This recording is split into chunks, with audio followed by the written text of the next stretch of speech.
Motivational story in Hindi. एक बार एक बहुत बड़ा नेता एक साधु के छोटे से आश्रम में गया।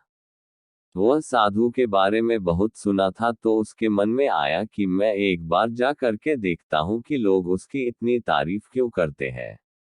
जब वह उस आश्रम में गया तो वहां पर एक छोटा सा कमरा था जहां पर एक कालीन बिछा हुआ था।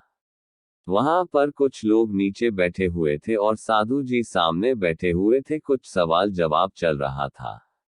वह नेता उस आश्रम में आया और उस नेता के साथ में 4 बॉडीगार्ड भी थे और उसकी यह आदत थी कि जहां पर भी वह जाता था लोग अपनी जगह से खड़े हो जाते थे और उसकी तरफ देखते थे, हाथ जोड़ते थे और सर झुकाते थे। लेकिन यहाँ पर ऐसा कुछ भी नहीं हुआ। साधु व्यस्त होने के कारण उसकी तरफ देखा तक नहीं। तभी नेता को लगा कि यह मेरी बेइज्जती है और वह इस बात से गुस्सा हो गया।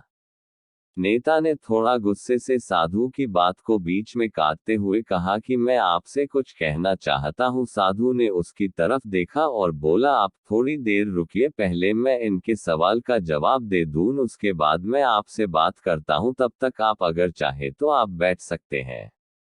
बस साधु का इतना कहने की ही देरी थी। नेता का चेहरा गुस्से से लाल हो गया और फिर उसने अपना सारा गुस्सा उस साधु पर निकाल दिया।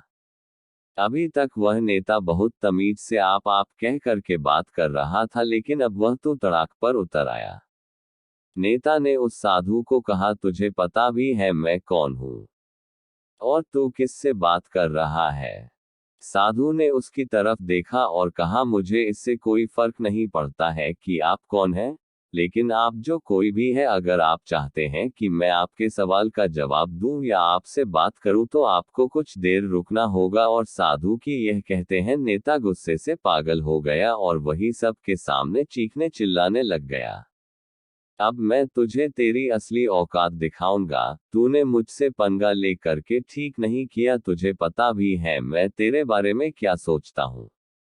साधु ने फिर से नेता की तरफ देखा और बड़े ही प्रेम से कहा कि मुझे इससे कोई फर्क नहीं पड़ता कि आप मेरे बारे में क्या सोचते हैं, आप जो चाहे वह मेरे बारे में सोच सकते हैं। फिर नेता ने उससे कहा कि तू चाहे सुनना चाहता है या नहीं, लेकिन मैं तुझे यही सब के सामने बताऊंगा कि मैं तेरे बारे में क्या सोचता हूँ। तू कोई साधु नहीं है, तू एक बहुत ही घटिया इंसान है, तू एक ढोंगी है, पाखंडी है और यहाँ पर जितने भी लोग बैठे हैं उन सबको बेवकूफ बना रहा है। तेरा बस एक ही मकसद है, इन लोगों की जेब में जितना भी पैसा है वह सब तेरे पास में आ जाए। तू अपने फायदे के लिए इन लोगों का इस्तेमाल कर रहा है और अब मैं तुझे नहीं छोड़ने वाला हूँ। पूरी दुनिया के सामने तेरा पर्दाफाश करके रहूंगा।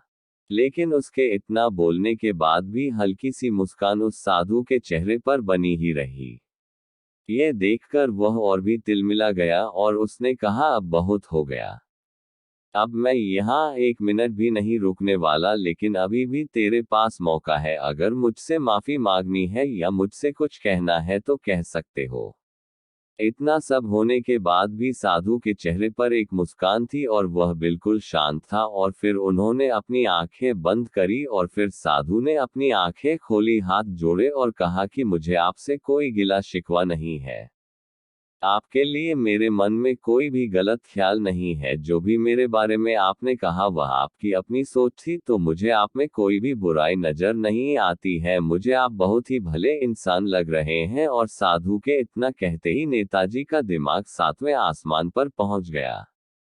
उसके चेहरे पर एक अजीब सी खुशी थी, क्योंकि उस साधु ने वही कहा जो बाकी सब लोग उस नेता को कहते हैं। और वह खुशी खुशी उस आश्रम से अपने घर की तरफ चला गया और जाकर के अपने पिताजी के साथ में बैठ गया। उसके पिताजी ध्यान में थे। उन्होंने पूरी जिंदगी सिर्फ लोगों की सेवा करी और बदले में कुछ भी उम्मीद नहीं किया। तो थोड़ी देर बाद जब उन्होंने अपनी आंखें खोली और देखा अपने बेटे को अपने साथ बैठे हुए, तो उनके बेटे के चेहरे पर आज एक अजीब सी खुशी थी जो आज से पहले उन्होंने कभी नहीं देखी थी। फिर उसने एक एक करके सब कुछ बताया कि आज क्या हुआ, किस तरह से वह आश्रम गया और वहां पर क्या हुआ, उसने क्या कहा और साधु जी ने क्या कहा। जब उसके पिताजी ने पूरी बात सुनी तो थोड़ा सा मुस्कुराए और अपने बेटे को देख करके बोले कि उन्होंने तुम्हारी तारीफ नहीं करी, क्योंकि उन्होंने वह नहीं कहा कि जो तुम हो, उन्होंने वह कहा कि जो वह खुद है, और तुमने जो भी कुछ उनको कहा वो नहीं कहा कि जो वो है, बल्कि तुमने वह कहा जो तुम खुद हो।